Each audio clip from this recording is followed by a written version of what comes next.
Now to the devastation in parts of the Midwest and South with more severe weather on the way. Entire city blocks in St. Louis now reduced to rubble. At least 5 people are confirmed dead in the city, and the death toll across the worst hit states has risen to at least 28. ABC's Alex Dillon reports tonight from London, Kentucky. Tonight, the frightening image. This deadly twister tearing through southeast Kentucky. You can hear the roar of the wind and see the flashes of light in Laurel County on Friday night. Part of a multi-state severe weather outbreak claiming over 24 lives. Tornadoes reported in at least 6 states, this one in southeast Missouri. Back in Laurel County, Kentucky tonight, cleanup is underway as those injured by the tornado are returning to see what's left. About where the Tahoe's sitting now was a kitchen. David Farler, his wife, daughter, and 4 grandchildren hid in closets in the home he built by hand, which looked like this before the tornado hit. Incredibly, his home lifted off the ground with the family inside and was carried across the street. I was thinking, when is this going to stop? It felt like it went on forever. My wife said she was floating around. Buried under debris, including granite countertops, the entire family made it out alive with only minor injuries, able to dig themselves out. David took me back to see what remains of the home. You thought it was the end? I thought it was the end. I've never come that close to death before in my life. At least 19 people killed in this state, 17 in the county alone. Each a child of God, missed by their family that have people mourning them right now. And tonight we're learning some of their names. Major Leslie Roger Leatherman of the Laurel County Fire Department was fatally injured while responding to the tornado. The department writing, his courage, commitment, and sacrifice will never be forgotten.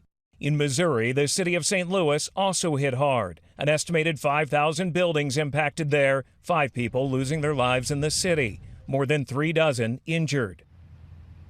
And Lindsay, this is where that family home once stood that blew down the street, the SUV where their kitchen was, and this area is bracing for more severe weather later this week. Lindsay. Our hearts certainly go out to those families, Alex. Thank you. And now, as you mentioned, a new severe weather threat is targeting millions again this week.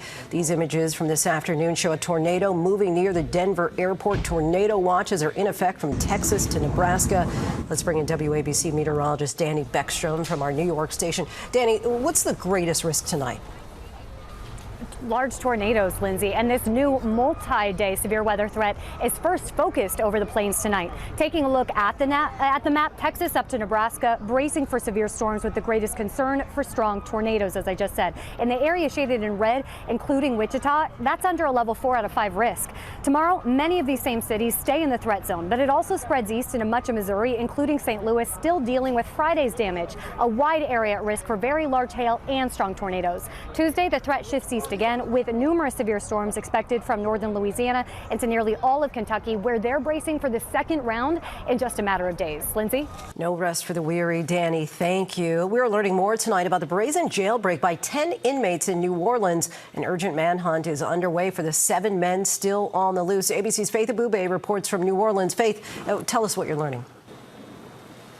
Lindsay, investigators are facing mounting pressure to recapture the 7 remaining fugitives who escaped from this jail about 2 miles from the French Quarter here in New Orleans, the heart of New Orleans tourism. Some of those on the run are murder suspects, and tonight officials are doing their best to reassure the public that they're throwing all resources at this investigation, including facial recognition cameras. Now, the nonprofit that is behind those cameras tell us that some of their cameras did help capture one of the escaped inmates, but another one did get away during the hours-long delay in alerting the public. Lindsay. Certainly a lot of urgency to capture them. Faith, thank you.